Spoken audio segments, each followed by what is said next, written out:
With Ukraine's president to try to let the nation know the United States will consider those serious sanctions against neighboring Russia should its military presence near the Ukrainian border turn into an invasion. Though Russia has said they will not invade. In fact, any suggestion that they would is being called by President Vladimir Putin alarmist. The phone call between the two and all of these other leaders. Actually, Putin was not present for this event. It happened in a two-day online summit that Biden is hosting with more than 100 democratic nations in an attempt to reestablish the United States as a global beacon of democracy. And this all taking place on Zoom because of the pandemic.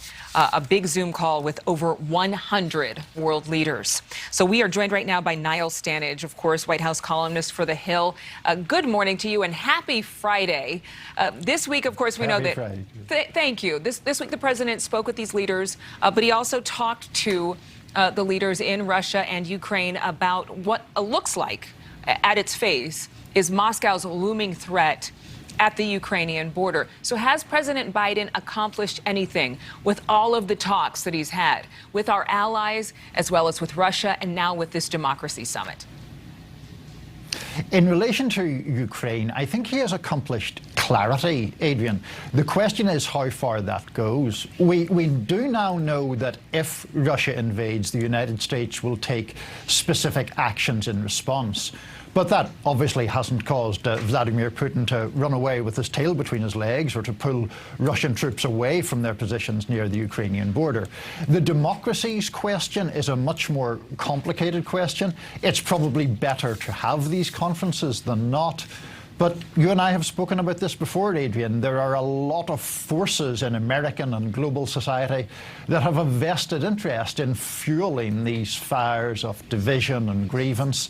And that is not a problem that can be easily resolved, unfortunately. And I know he's speaking to foreign leaders, but, for Americans watching at home, there might be a lot of people thinking, this is about number 72 on my list of priorities that I want my president to be working on. What do you think is the perception among the American people for the efforts, these lofty goals that the president has with this two-day summit?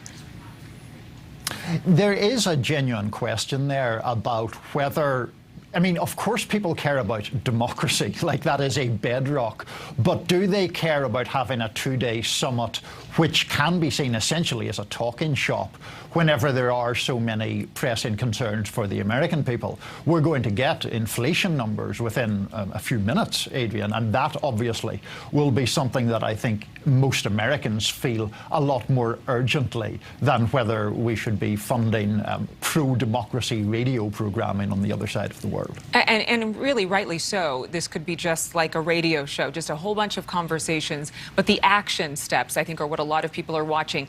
In terms of this effort, and perhaps maybe that we will see some traction here from President Biden and other world leaders, how will that affect his approval ratings, especially on foreign policy?